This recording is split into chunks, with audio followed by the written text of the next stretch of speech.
So many of us have a habit of investing all that we can in the success of our career or our business.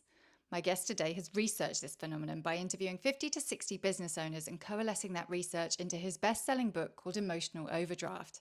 Today, it is my pleasure to have Andy Brown on the podcast. Andy has over 30 years' experience as an award-winning advisor and coach for people-based businesses. In his research for the book, he identified 10 drivers that take us into an emotional overdraft, and today he's sharing insights into his research and his book, along with his own personal experiences of going into his emotional overdraft. Andy is also a podcast host, so don't miss out the sister episode that we did on his podcast where Andy interviewed me. So enjoy the insights from our conversations.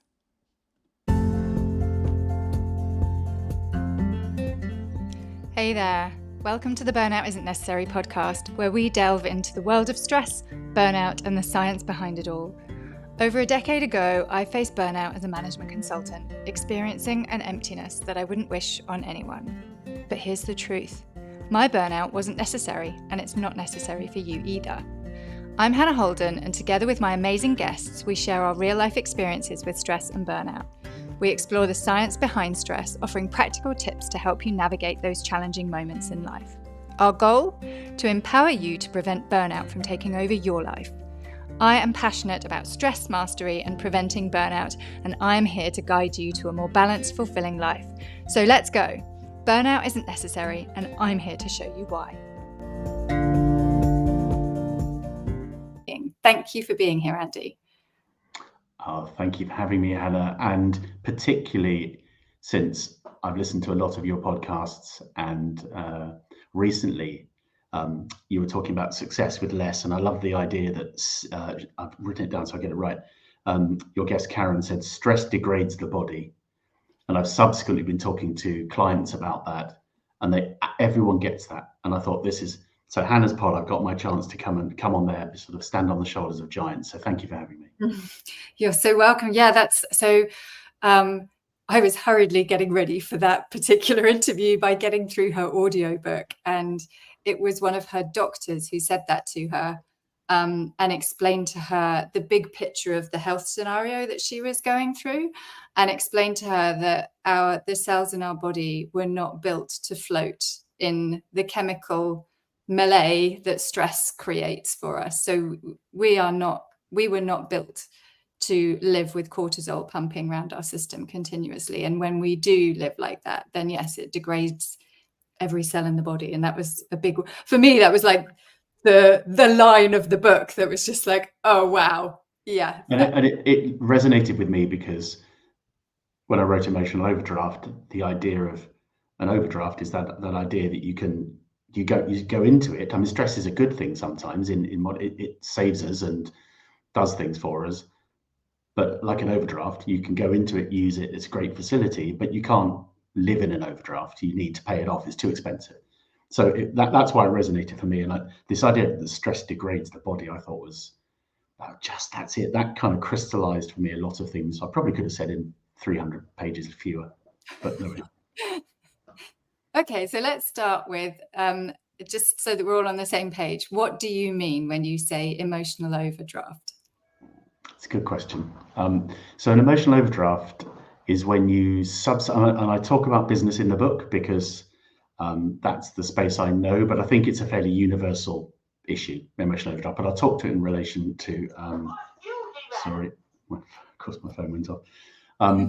I'll talk about it in relation to business. So an emotional overdraft is when you subsidize your business success at the cost of your own mental or physical health. So I'll say it again. It's when you subsidize your business success or your personal success at the cost of your own mental or physical health. That's how I define it. Mm-hmm. And then I guess to further clarify that, and the cost of an emotional overdraft, the currency is resilience. And so if you're trading, if you're operating in an emotional overdraft and you're stressed and you're anxious and potentially heading towards burnout and heading towards overwhelm and all of those things we'll talk about, then your resilience is, the longer you're in your overdraft, the less resilient you become. And as your resilience declines, you become less able to make good decisions, you become less able to concentrate, you become less capable of contributing where you want to contribute. So it's a really damaging thing, Mm-hmm. and it's very contributory towards stress, anxiety, so on. So that's how I define it. Yeah. Mm-hmm. Okay, great. And so how is it that you came to write a book all about emotional overdraft? What happened in your life that led you to being so passionate about this particular topic? So a little insight to our listeners here. We spoke about this beforehand, and I thought I should share a story about my own. It was never diagnosed as burnout. I don't think that's what it was, but I don't even know to this day what it was. But I will share the little story. But I don't think it directly led me to write Emotional Overdraft. Emotional Overdraft came from me. I work with business founders and owners. That's my primary job. And again, I was seeing behaviors where people were not behaving optimally. Their habits were causing them to run up their emotional overdraft. They were subsidized. Their solution to lots of problems in their business or lots of challenges was them. And that might be because they didn't trust people, because they felt they were the leaders, so they should do that sort of thing, or they were doers and they just kind of get shit done. These are sort of habits and behaviors which are addressable. And I kept seeing them occurring in my business when I was running businesses and in other people since I've been advising founders and entrepreneurs. And I thought there's a pattern that keeps occurring. And I couldn't quite interpret the pattern, so I did some research because that's my background back in the day. And lo and behold, there's this incredibly clear pattern of behavior which we all do. And probably the next book is Emotional Overdraft for everybody, because we all subsidize, our family. I had one this weekend. I really wanted to sit down. I'd had a very long week, lots of traveling, lots of client meetings. I wanted to sit down on Saturday night with an Indian takeaway, watching the football, and probably doze off in front of the TV. Now, that is not high quality fuel, it's not high quality behavior, but it's what I really fancy doing. And that in itself makes it a good thing to do sometimes. My wife had invited, as I'd forgotten, had accepted an invitation to go to a party an hour away with friends of hers from school who I don't know. So there are going to be 80 or 90 people there, none of whom I knew apart from my wife. The last thing I wanted to do was go to the party. But I love the woman and she's done a lot of things for me in the past. So of course I sucked it up, moaned a bit, and then we went to the party. And I avoided a terrible football match, so it was great. And when I was there, I was fine and I had a nice time. But I definitely, if I'd been more authentic, if I'd been more genuine, if we'd talked about it more, probably I would have stayed at home and she'd have understood. But I felt like I had to go and I had to do the thing. So I borrowed a little bit in my own emotional overdraft, and that's nothing to do with business. We do it all the time. We subsidize our personal success or our community success at our own cost. There's people they call them the silly six, people who end up on committees of everything. People always do things. There's always six people that get involved in everything. And that's at a cost. And it could be a cost of time with your family or cost of time properly relaxing or exercising and so on. So I saw this behavior in businesses and did some research, and almost everyone has an emotional overdraft who work. Leaders and founders have an emotional overdraft, and probably you could all recognize it from if you stop to think about it. Very high 90%. So that's really where it came from, observation. But then you start looking back at yourself and you start going, well, is this true of me? Because I spent a lot of my life as an advisor and non-executive observing and advising. But I've definitely gone through this. And so when I looked back in the book, I talk about an occasion when I came home very late at night. My kids were both young and I'd missed putting them to bed again. I'd been working late. I'd then gone out with a client. I got home late. I hadn't seen my wife. She'd got to bed. And my little kids were asleep in their room. And I just sort of crawled in and snuggled up with one of my kids and hugged them and cried and just cried and cried. I couldn't stop myself. And I know what that was. I mean, in the moment, I knew what that was. I was missing their lives. I was missing. There's a lovely line. I'll never get the credit. I can't remember who said it, but it's, we sacrifice happiness in order to achieve the thing that we believe will then lead us to be happy. I think you and I have spoken about this before, and I was sacrificing my happiness in order to earn money, build a business, be successful, in order to give me the time and the money and capacity to be happy again. And that's a crushing observation. It's a crushing thought.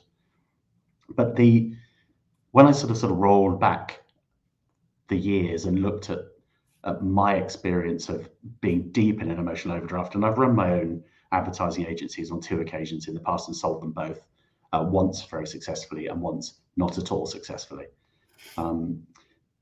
But I remember going to a very specific occasion at Dover Castle, in the White Cliffs of Dover, wanted a new advertising agency, and I drove down to Dover to pitch our business to them. And I distinctly remember driving to it, and I was ready and prepared and had the pitch, and I'd done the pitch lots of times, and I'm pretty good at it. And then I remember driving past the turning to Dover Castle, and then the next minute I found myself, I was on a ferry at Dover, going across the channel to Calais. And what had happened was, I think I just couldn't face the meeting. I was really prepared. I knew what I was doing. I know the business needed it. I just bought my business partner out, so we needed the account. But somewhere in my head, my body just said, "You're not doing this. You just keep going. Take a day off." Or maybe it wasn't even that logical. It was just I just found myself on a cross-channel ferry back in the day when there was tax on booze. So they used to do booze cruises where you cross the channel, you'd fill up your car with booze. So I justified it to myself, and I said, "Well, I'll do a booze cruise. I don't know, it's 25 miles, it's an hour on the ferry. I'll get to Calais, I'll fill the car up, and then when I go back to the office tomorrow, I can take everyone some cheap French beer or whatever it was I thought I was going to get them." And that's what I did. And this was, I mean, probably there were mobile phones, but certainly I would have turned it off. Didn't go to the meeting. Obviously, Dover Castle wondered what the hell happened. I got home, didn't tell anybody. I went to the office, didn't take the beer with me, just went like nothing had happened and said, "Oh no, the meeting didn't go very well," or some such thing. Now, I don't know what that is. You probably know better than I do what happened there. But it was a pattern of behavior. There were cancelling meetings, not being able to face the pressure, owning the business by myself. And I'm definitely, all my sports are team sports. All my social time is apart from walking, where I love being by myself, are social things. And I just couldn't bring myself to do these things. And so I think I had the business and the pressure of that. I felt it was all on me, but I couldn't bring myself to do it. So I was cancelling meetings. I was not going to places, and my team knew it. It turns out years later, my team, who are one of my real talents, is hiring really, really great people. I know that because I look at now over the years, and they've all gone on to do, not all, lots of them have gone on to do amazing things. And I still chat to the people I was working with then, and they absolutely knew I didn't go to that meeting at Dover Castle. They had worked it out. They could see from my behaviour, and they were worried about me, but didn't want to say anything, because there was this myth that we all carried around with us at the time that, oh, the clients are cancelling meetings, and gosh, what are clients like? So they knew this was going on, and out of kindness, they didn't call me out. They thought they were being kind. I think they were being nice, which is not the same thing. I think that out of niceness, they weren't doing anything. Kindness would have been to say something, really. But I'm not putting it on them. It's all on me. So when I look back, I have definitely been in deep states of stress. Whether that's burnout, I think it probably is a form of burnout. And no one said to me, "Stop working till 2 a.m. No one said, "Take a proper break." I was horrible to live with. I snapped at the kids who I simultaneously missed when I wasn't there. And then when I was there, I was tired and snappy. I was bad-tempered. My wife was bearing the brunt of it. So we talk about emotional overdraft. And the thing about emotional overdraft is it's pretty insidious. It's like debt. You can borrow from other people as well. So I'm pretty sure she was deep in her own emotional overdraft, dealing with whatever she thought was going on and didn't know how to help me. And I wouldn't talk about it. So I was borrowing from her emotional overdraft at the same time, which is a bad place to be.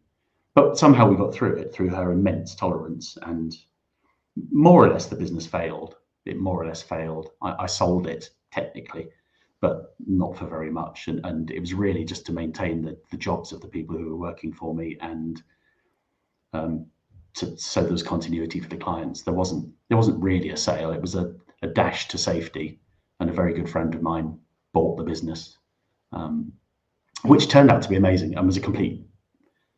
I was going to say a sea change, which would be like kind of the tie up the Dover ferry thing, but it was a complete change actually. And I was back in a gang with someone I really liked and respected, and everything turned around at that point for me, for pretty much for the rest of my life. So yeah, I wanted to share the story because I think a lot of people come on and there's lots of experts, and you think, yeah, but have you been in this? Have you?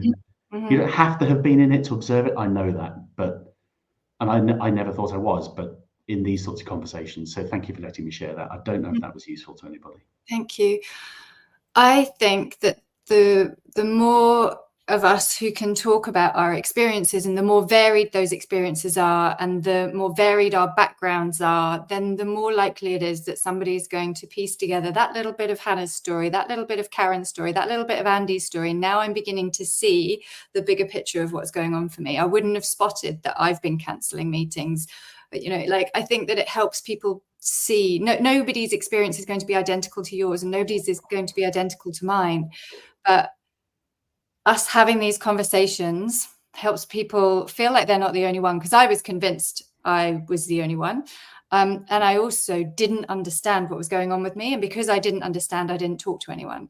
And I feel like the more that we talk about these things and share our experiences, the less likely it is that somebody's going to be where I was, not talking to people, because at least they could say, I can see that some of this looks a bit like burnout. That's my hope. It's my hope. So thank you for sharing that, because I really do think collectively we make a difference, right? The more that we share. And I don't think it matters if it was burnout or not, or if it was anxiety or stress, or I don't think that label specifically matters. I think it matters when people misuse words like that. When they mean I'm tired and they say they're burnt out, I think that matters. But whatever that was, it was very unhealthy, very unhelpful, and it fed on itself, and it drew in its own oxygen, and it took on its own life. It was cancerous in that sense. It grabbed itself a blood supply and built itself. Yeah, I felt emotional when you were talking about how you felt about coming home and seeing your kids and thinking, I'm not really seeing you. I'm not. Yeah. And actually, so to sort of finish that circle, then, in which case, one of the things I changed way before working from home was a thing, and I don't call it working from home even now. I call it working from where you do your best work, which is a much nicer way of thinking about it. And I stole that idea, and apologies to whoever I took it from.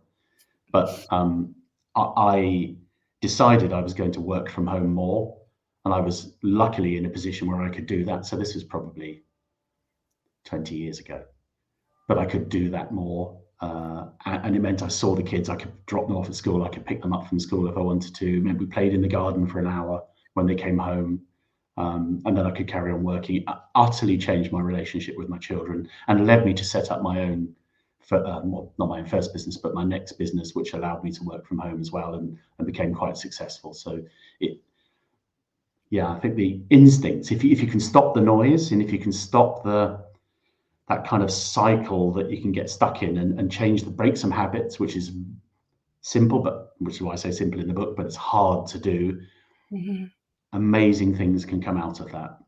And your point about not being able to talk about it, I think one of the reasons in the book I talk about personal board, and I talk about personal board so much to people, is this idea of being able to talk to other people. So personal board, for anyone that doesn't know the concept, is like a company has a board with experts on it, like a finance director and an HR person and a marketing person.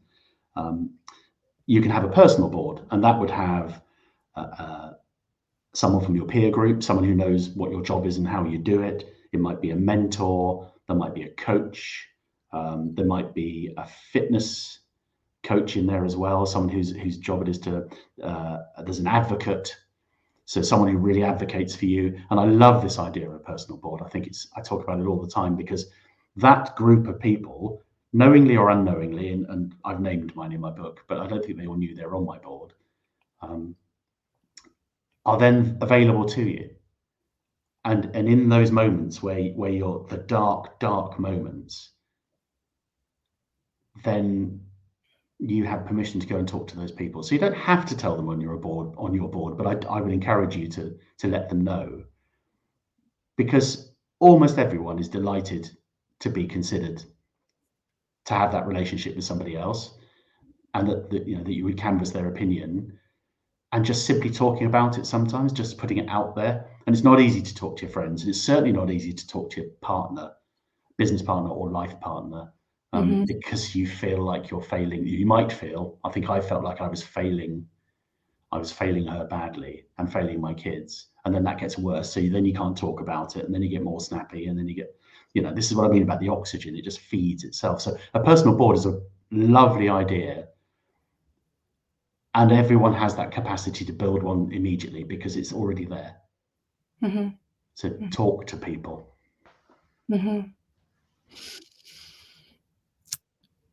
Whoa, where do we go now? One of the things that you were saying earlier was that you've written the book for people who are business owners and business leaders. I think when you were talking, so much of what you described is similar for those in other situations. So, my background is tech and consulting, and I resonate with a lot of that. I think that a lot of managers and leaders feel that responsibility for their teams, even if it isn't their business. I certainly did. And so I think this definitely works for leadership. And there's probably one more step abstracted for the rest of the population. But if you're in a leadership position, if you have a team, or if you have responsibility for even being in a team, I think to some extent, this stuff is still true. Yeah. The behaviors are still the same. Yeah. Can be.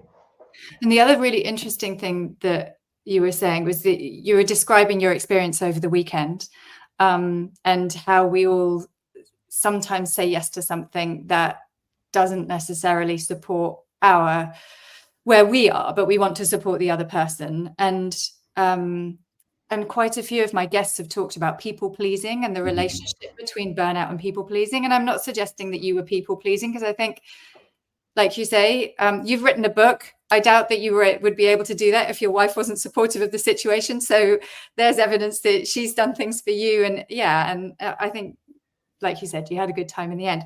So I'm not suggesting that you were people pleasing, but if we extrapolate that to where we say yes to things that don't necessarily feel like the right thing for us, and if we do that quite a lot, and the thing that I thought was interesting was that you gave us an example in our personal life where so often the conversation is about how we say yes within the work context to things, like we end up with more on our plate at work. But you're so right that we also can easily say yes to things outside of the work context that and I can't, my lived experience is not being a mother.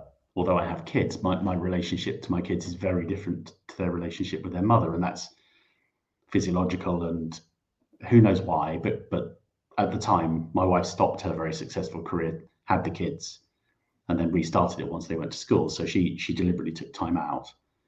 But I think for women in work,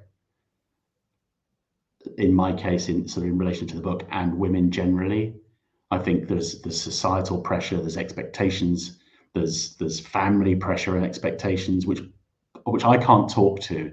But I do think emotional overdraft as a label could be useful to that cohort of the population. What the hell does cohort of the population mean? I'm so sorry. All those people. What a stupid boy. So I think the idea of the guilt you feel if this is observed rather than my experience, but the guilt you feel if you do something for yourself rather than for the kids, if you stick them in front of they call it the Taiwanese babysitter, the iPad.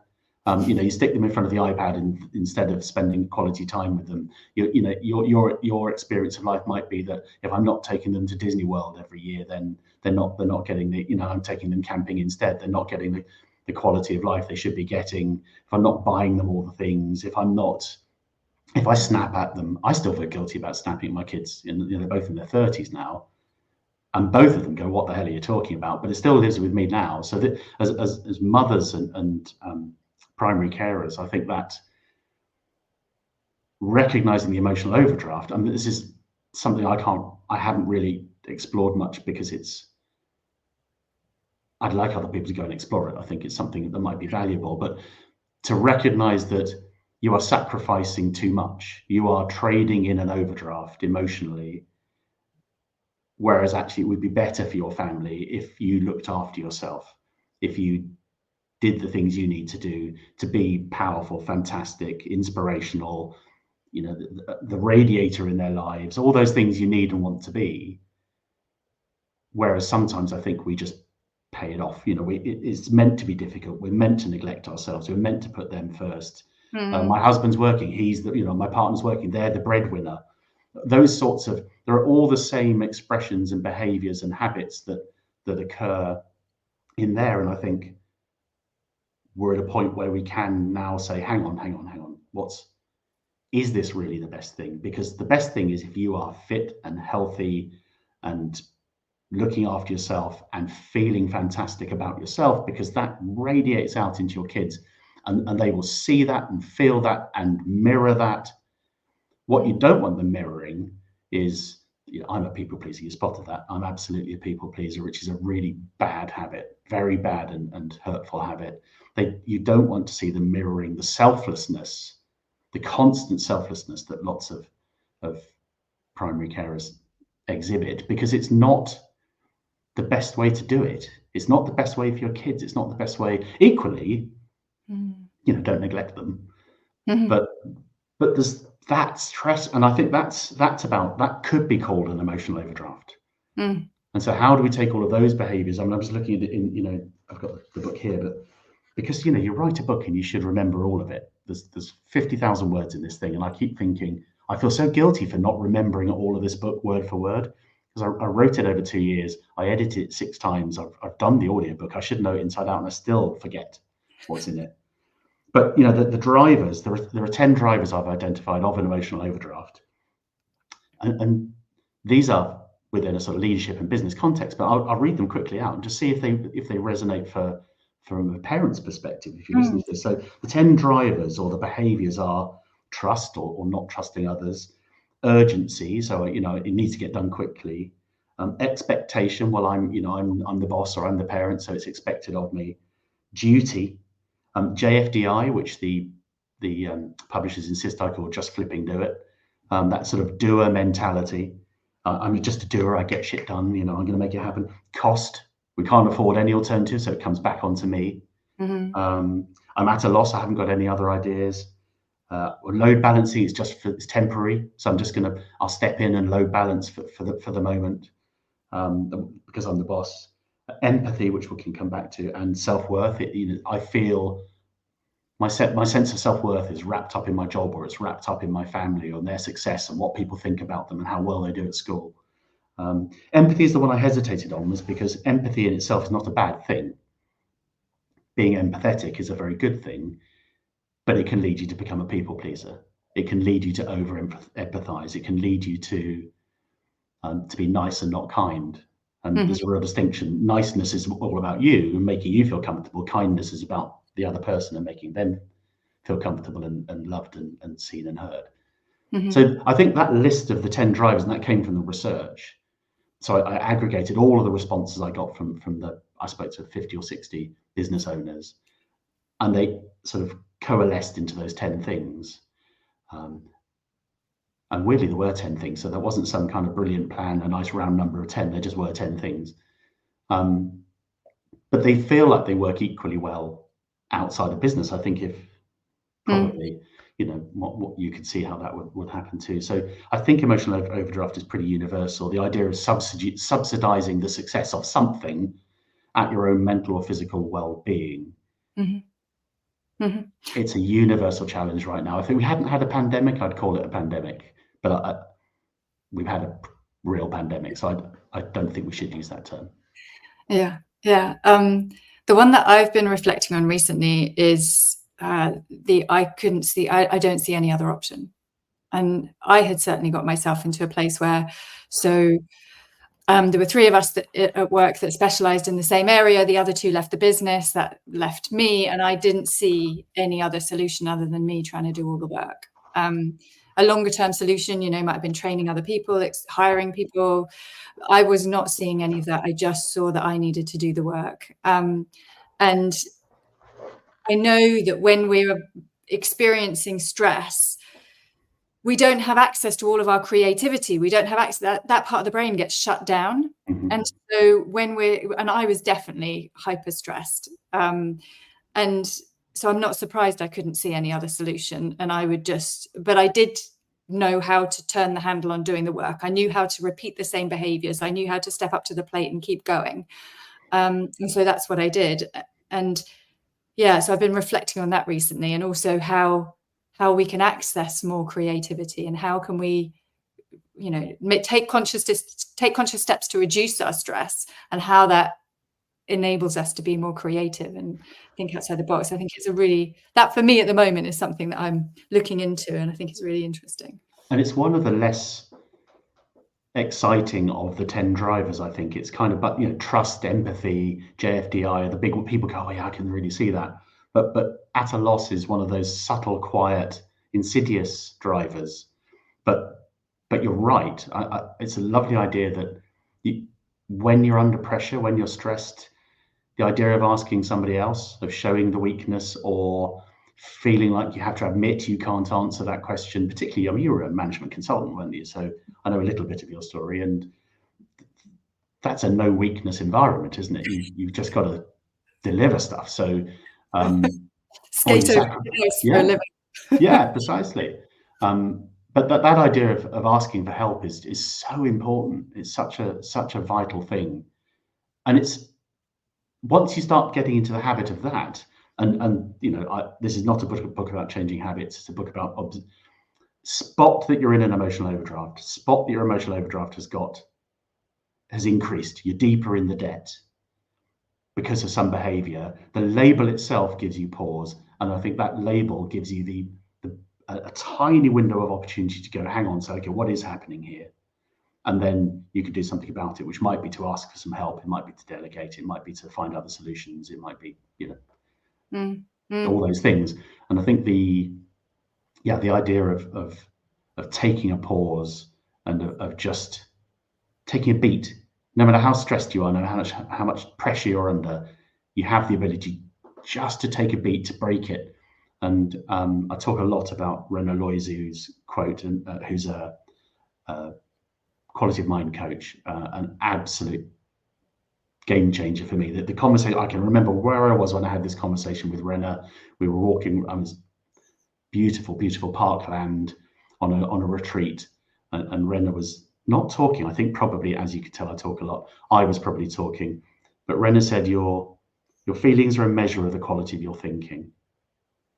And it's almost so important to me, I'd get it tattooed. If my wife probably would leave me if I got a tattoo like that. But that your feelings are a measure of the quality of your thinking.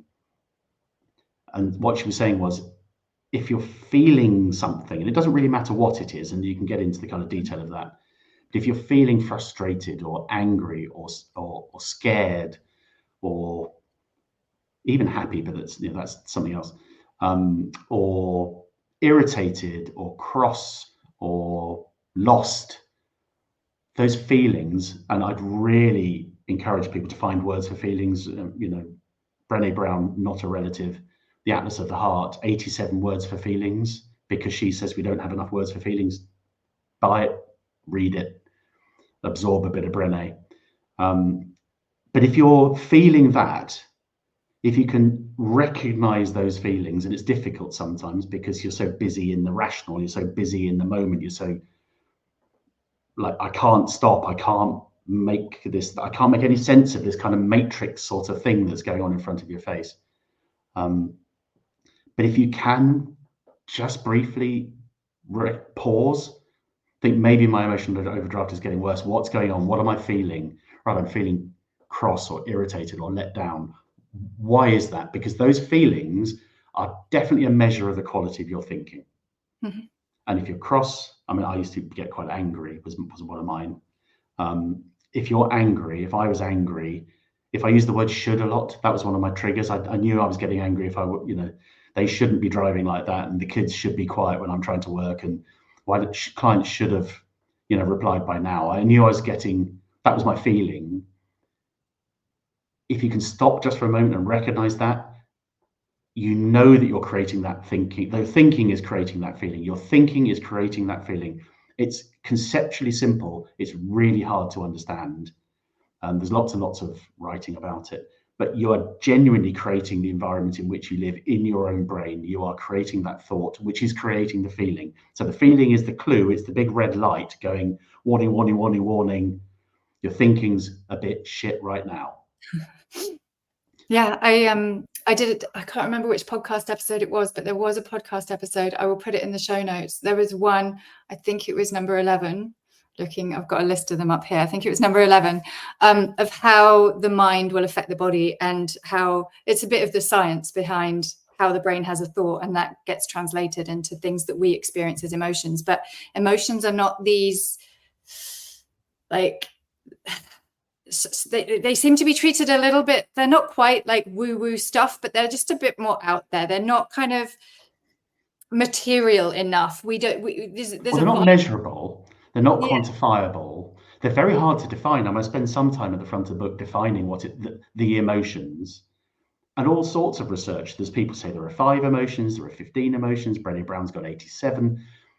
No one can even agree which are emotions and which aren't, let alone quantify. Whereas financial stuff, you can quantify. So in businesses, I talk about the emotional overdraft, the invisible cost in your profit and loss, the invisible cost line, because you may have a nice big profit at the bottom right-hand corner of your P&L, but there's an invisible cost line, which is the emotional overdraft of those people in the business. Mm-hmm. And if we really could quantify that as easily as we can rent or salaries or VAT or whatever it is, if we could quantify that just as easily, then we could maybe go, well, are we really making a profit, or is it being subsidized by those people in our business? And the same, your sort of lovely life, if you wanted to do your household profit and loss, we've got this lovely life, we've got a nice car, and we've got good kids, and they're in private education, and we've got this perfect life, and we go on holiday everywhere, and we buy them nice things. But what's the invisible cost line in there that we're not acknowledging? It's really difficult because we can't quantify it in quite the same way.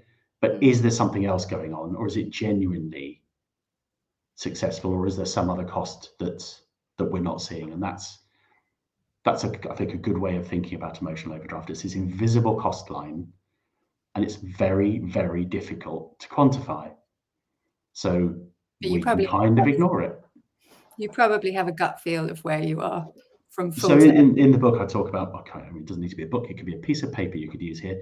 I suggest you create an index for yourself, and everyone's index is different. But if you start with 100, random number, but start with 100, each day for 28 days, each day at the end of the day, write down if you think your emotional overdraft has gone up, or if it's gone down, or if it stayed about the same. And so it goes up on the first day, your index has gone to 101. And if it goes up on the second day, it's gone up to 102. And then if you have a great day where you pay it back and you spend time with the kids and all the things that might work for you, you might have come down, but you can only go up or down by 1 each day. So then it could come down from 102 to 101. But measure it for a month. Every day. Don't try and do it at the end of the week. Don't do it at the end of the month. You won't remember. Recency bias will ruin the data. Do it every day. And if you can, write a note, a tiny note that says, why did you give it this score? What happened?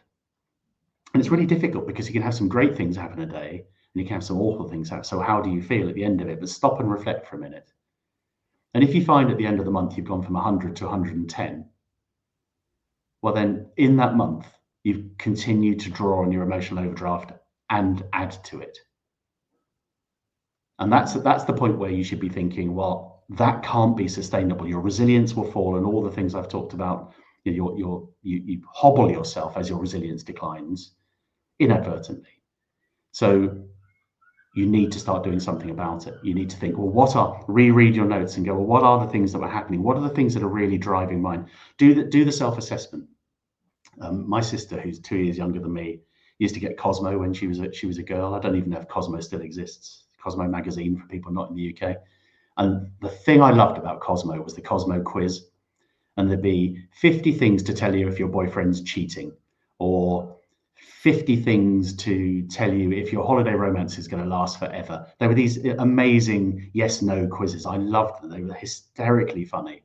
It was probably reality TV of its day almost. It was that kind of insight for boys into how girls supposedly thought. Turns out they didn't think that way at all.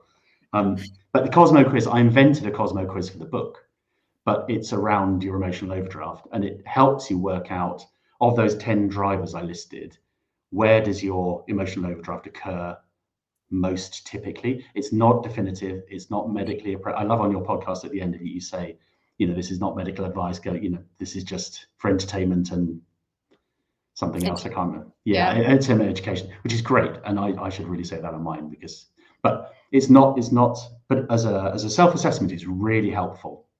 And it's online at emotionaloverdraft.com. You can do it, it'll download and send you a little sort of spider chart. And if you recognize where your drivers are, and everyone's drivers, the combination is different. I've seen people who the maximum score you can get on any of the drivers is 10. I've seen people with 9 and 10 on everything, but not many. Most people, there's a clutch of things where they tend to over-index. People pleasers will tend to, they'll have a clutch of things that they tend to do. So I'd really encourage people to understand where their emotional overdraft is coming from, because then it's easier to spot when those things are happening, and talk about it, share it with people, talk to your partner, talk to your colleagues about where your emotional overdraft occurs. And people who've done that, I get lots of feedback about this. They say, I talk to my colleagues and they go, oh yeah, we knew that. That's exactly what happens. That's your trigger. That's when you're worst. You can't let go. You're a micromanager because you just jump in and you're a doer, and you don't really, you set the business up, so you don't really trust us to do it. So you keep jumping in, and there's some really bad stuff happens when you do all that. If that was me, I'd be going, okay, well, if that happens, let's have a safe word. Let's find a word that allows us to. I've thought of 15 simultaneous inappropriate words then. I don't know why my childish brain went there, but it might be warning or something like that. And it give those people permission to help you spot those moments as well. How good to have a group of people around you when you're trying to change your habits. It's a bit like me, we just moved house and there's a co-op up the road, and I have a real soft spot for chocolate and biscuits. And I've almost said to the people in the co-op, look, if I come in and I'm buying a packet of malted milk biscuits, just tell me no, tell me to put them back. My name's Andy, tell me to put the biscuits back, Andy. I haven't quite got there, but why not involve it's a bag of apples? Yeah, exactly. And eat those apples with peanut butter so you don't get the sugar spike. That's what you should do, Andy, you know that. So if you can spot your drivers and then share those with people you work with or share those with people at home. So, if we're talking about personal rather than a business emotional overdraft, share it with your friends. Let them know that sometimes what you actually need is just to not come out and not be the life and soul, and you want to do. Or if you're going walking, I love walking. It's one of my favorite things. I've discovered I really like walking by myself. It's the only thing I do by myself, but I will walk for a day or 2 or 3 sometimes if I can. And I love meeting people on the way. I'll say hello. I'll, share something I've spotted or whatever it is, but I do not like generally walking alongside people. I do for work. I love walking meetings. I love walking side by side. The idea of not sitting across the table from someone and where you're walking without making eye contact, but being in each other's presence is a lovely way to share. But by myself, I like to be, walking. I like to walk by myself. I discovered that when my wife tried to come with me on one of my trips, and it just didn't work. She's got a lot of airtime in this, hasn't she? But yeah, it's my one way of unplugging. But get people to help you. Sorry, Hannah, I'm rambling on. Literally, metaphorically. Yes, the point that you're making is what you just said. Yeah, get people to help you, and I think that it's so much easier to have that conversation when you're feeling more buoyant. And so don't just wait until you're at the bottom of the barrel and there's not where you're scraping at. But if you are there, because that's so many people say, look, Andy, I mean, for God's sake, why did you write a book? I haven't got time to read a book. I haven't got time to, not another book. I'm just going to feel guilty now. It's a little bit more pressure on me for not reading the bloody book. But so if you're in that place, just take the idea of emotional overdraft away with you. Take the idea that you are subsidizing the success of your business or your family or your community at your own mental and or physical cost, which is damaging you, and look for it. And if you can spot it, generally by looking for those emotional clues, then you have some chance you can get a moment where you might be able to do something about it. So even in those dark places, I think try and spot this thing. You don't have to learn anything to do this. You just have to be aware. Try and be aware. Yeah, that's a common theme for my week, is talking about awareness, because that's where it starts. You can't make any changes if you're not aware of where things are going wrong. So without going through the full contents of the book and all of the insights that you provide in there, can you give us a flavour of the kinds of things that people can do to be able to improve their balance? Yes. So where should we go? I think the JFDI is an interesting one. So if you're means just flip into it. If you're a doer, if you're someone who gets shit done, I just get shit done. What happens in business if you do that is you tend to step in. You can find yourself micromanaging. You can find yourself cutting across people who are supposed to be doing that work. And what happens is they eventually, if you keep doing it, they will just become inert. They will say, well, okay, well, if he's going to step in and do it, we'll leave him to it. And then you might find yourself with a team. So this is a leadership challenge primarily. You might find yourself with a team and you think, why don't my team have any get up and go? Why aren't they bringing ideas to me? Why aren't they the ones getting stuff done? Why do they wait for me to come to them? So you create this. You actually create. There's no such thing as bad dogs, just bad owners. You're training them to behave badly. So I think in that case, if that's what you're hearing yourself thinking, or if that's what you're noticing about your teams, have that conversation. Go and have that conversation with them and say, what does it feel like? So what does it feel like is a lovely question, because it's unarguable. Whatever you intended, whatever you said or didn't say, and there's always open to interpretation, what they felt when you said it is their reality. And if they felt undermined, or if they felt humiliated, or if they felt pointless, how they felt is legit. So go exploring what that particular behavior feels like to the people around you. And they may not be going, it feels like you saved the day. It feels like you were my hero. It feels like, I bet that's not what they're feeling. So go and explore what that made other people feel like. So I think it's a really useful one. Yeah, agreed. I mean, if what you're describing there is not a particularly positive work environment for the people around that leader.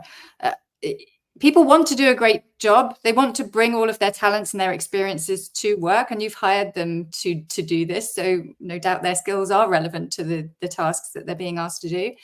And if every time they are dictated to about how we're going to do things, and they're not allowed to use their creativity, and they're not allowed to bring everything, all that they have to the table, then it's really demotivating. Well, they're diminished. And that's a terrible place to be. And good people leave in those circumstances. And you will see, if you're habitually working like that, you will see a cycle of behavior. And you probably explain it away as, well, it turns out they're a bit of a dick, or they weren't really on side, or they weren't our type of people. But the good people go and the bad people stay, because the bad people don't see any alternative. So they just stay there and get worse. The good people go, I'm going somewhere else. I don't need this. I want someone who's interested in my success, not their success. I want someone who's going to give me the autonomy and the authority to flourish. So those are the things you should be. If you talk about accountability and giving people accountability, you have to be looking to give them authority and autonomy at the same time. That combination is magical for people. Yes. So there's that. I was thinking about the 20% rule, which covers, the thing is, some of this advice covers 2 or 3 different behaviors as well. But if you're not able to delegate, if you're not able to let stuff go, if you do things, this is an idea I had based on lots of other people's thinking, but the 20% rule or 20% game, you spend 20% of your time doing only what you can do, what you're really, really skilled at. You spend the next 20% of your time doing something that's quite skillful, but anyone with training of a certain quality could do it. The next 20% down is difficult, but not particularly difficult to pick up the skills for. The next 20% is something that some people need a little bit of training, but no particular skills. And then the last 20% is stuff that anybody could do. And the way to measure that is if you took someone straight from university and said, could you do this job? If they could do that job, that's in the bottom 20%. Typically, and this is a massive generalization, when we're working, we do a combination of all of those 20%. But if you could give away the bottom 20%, the stuff that someone straight out of university could do. So recently I did this. I got myself a PA, the amazing Jenny. I was spending 4 or 5 hours a week reorganizing my calendar around clients that were moving meetings and me having to then move other meetings and so on. 4 or 5 hours a working week. That's right at the bottom. I'm not saying it's an idiot's job because Jenny's a master at diplomacy and diary management and everything else. But I could just give that away. And it happens now. And that 20%, I get to choose where that goes. And if I choose smartly, I can put that right at the top. And the stuff that only Andy can do, I get 40% of my week instead of 20%. I can take that whole 20% and give it to myself at the top of that heap. So if you're someone who's wrapped up in doing, if you're someone who can't delegate, if you're someone who struggles to trust your team, you don't have to. You justify it by going, well, I don't trust the team particularly because they can't do this really important thing I can do. Probably not. But there's loads of stuff you're doing that you can just give away that you don't have to worry about trust on. You can just give it to other people and free up. You could double the amount of time you have available to do only the thing that you can do right now. Imagine doubling the really valuable time simply by giving away the stuff at the bottom. And then we come into cost. Well, we can't afford it. You can't afford not to. And I loved, there's a very smart, and I'm not talking about football because I love it, although I do, but the club I support is called Brighton and Hove Albion. It's run by a genius called Tony Bloom, who's a very smart guy. And they sacked one of their managers, and he was the most successful manager Brighton had ever had, pretty much. And they sacked him. And all the press were going, why on earth have you sacked this guy? He got you into the Premier League. He kept you in the Premier League. What are you doing? It's so risky. And Tony Bloom just said, the bigger risk was keeping him. The bigger risk was not making a decision for lots and lots of reasons. And he had his analysis to show that. So lots of people think that by not making a decision, it's okay because things will wait and they'll see how they come. But not making a decision is making a decision to do nothing. Mm-hmm. And so I think that idea of getting rid of that bottom 20% if you can, and the next 20%, because my clients who do this, they become ninjas at it. Their bottom 20, the next 20% becomes their bottom 20%, and then they go, right, how can I get rid of that? I've got one client who will WhatsApp me and go, I've got rid of another 15% of my, because imagine turning 80% of your week to do the things that only you can do, and you've got rid of the rest. So I was talking about cost. The cost is, there's still a cost associated with not doing it. And the cost in that particular case of me was my day rate, spending a day a week sorting out my calendar, and Jenny, my PA, can generate less for the business than I can. So the sensible thing is to say, Jenny, can you do that? And then I've got some time to do what I need to do. Well, actually, I talk about the book, so it doesn't generate any money at all, because books, never write a book, folks. If you want to get rich, do anything other than write a book. It's not why I wrote the book. But so that's the point. Which brings me to, so we're going to wrap up in a moment, but that brings me to the brief conversation we had before about why you write a book. It's not the get rich quick scheme, but why did you write the book? What is your mission? What motivated you to write that book? I wrote the book because it took me 2 years to get around to it after I'd done the research, because it's really difficult. It's really difficult to write a book. I wrote it because I realized that this was a really good idea. This is a label. Emotional overdraft is a label that's so useful. It's so accessible. Mm-hmm. I think it's a really good phrase. It's memorable, so that's important.